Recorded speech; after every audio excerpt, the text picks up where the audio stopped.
Praise the Lord. கர்த்தருடைய நாமம் மகிமைப்படுவதாக. இந்த நல்ல காலை நேரத்திலும் வேத பகுதியுமாய் உங்களை சந்திப்பதில் நான் மகிழ்ச்சி அடைகிறேன். இன்றும் உங்களோடு நான் பேச விரும்புகிற காரியம் சங்கீத பகுதி 145வது அதிகாரம் 18வது வசனம். தம்மை நோக்கி கூப்பிடுகிற யாவருக்கும், உண்மையாய் தம்மை நோக்கி கூப்பிடுகிற யாவருக்கும் கர்த்தர் சமீபமாயிருக்கிறார். இன்னைக்கு ஆண்டவர் உங்களை பார்த்து சொல்லுகிற காரியம், அவரை நோக்கி கூப்பிடுகிறவர்களுக்கு அவர் சமீபமாய் இருக்கிறாராம். இன்னைக்கு அவரை நோக்கி கூப்பிடுகிற உங்களுக்கு அவர் சமீபமாய் இருக்கிறாராம். இந்த வேதத்தை நான் வாசிக்கிற பொழுது எனக்குள் சில சிந்தனைகள் வந்தது. நாம் ஒருவரை கூப்பிடுகிற பொழுது அவர்கள் நம்மை நோக்கி பார்க்காமல் போகிற ஒரு சிச்சுவேஷன் வருது என்றால், அது நம் ஏதாவது தேவைகளுக்கு ஒருவரை கூப்பிடுகிற பொழுது அவர்கள் நம்மளை அலட்சியமாய் பண்ணுவாங்க. ஒருவேளை நம்ம ஏதாவது தேவைக்கு ஒரு ஆளை ஃபோன் பண்ணி நீங்க கூப்பிட்டு பாருங்க, தேவைக்கு தான் கூப்பிடுறோம் அப்படி தெரிஞ்சா அவங்க நம்ம ஃபோன் அட்டன் பண்ணவே மாட்டாங்க. நீங்க மெசேஜ் பண்ணி பாருங்க, உங்க மெசேஜுக்கு ரிப்ளையே வராது.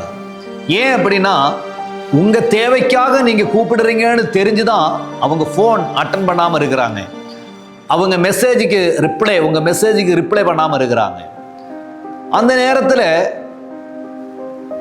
நாம் மனம் கசந்து போகிற ஒரு சிச்சுவேஷன் உண்டாகும்.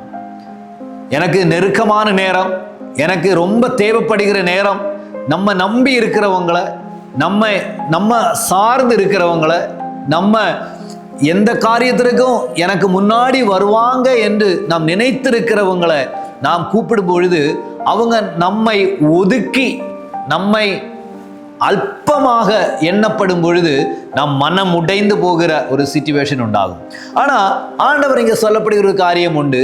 நீ உண்மையாக என்னை கூப்பிடுகிற நாளில் நான் உன்னோடு இருப்பேன் என்று ஆண்டவர் சொல்லுகிறார்.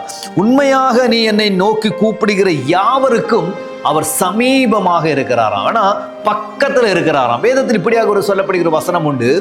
இருதய நொறுக்கம் அடைந்தவர்களுக்கு ஆண்டவர் சமீபமாக இருக்கிறாராம். அப்படின்னா உங்களுடைய இருதயம் நொறுங்கப்பட்டு இருக்குதா? உங்களுடைய இருதயம் காயப்பட்டு இருக்குதா? உங்களுடைய வலியில் இருக்கிறீங்களா? ரொம்ப இக்கட்டான நிலைமையில் இருக்கிறீங்களா?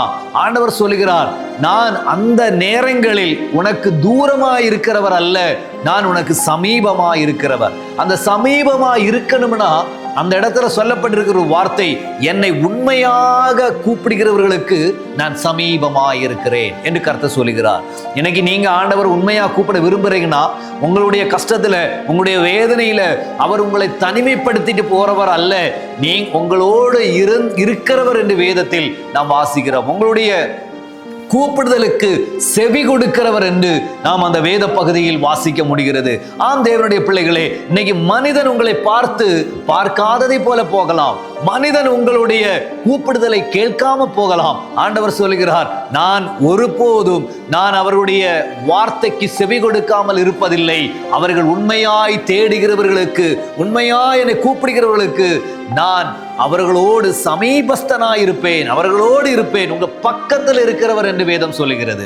ஆம் தேவனுடைய பிள்ளைகளே, இன்னைக்கு நீங்க பலனடைஞ்சு இருக்கிறீங்களா? சோர்ந்து போய் இருக்கிறீங்களா? கூப்பிட்டு யாருமே என்னை மதிக்கலாம் சொல்லி இருக்கிறீங்களா?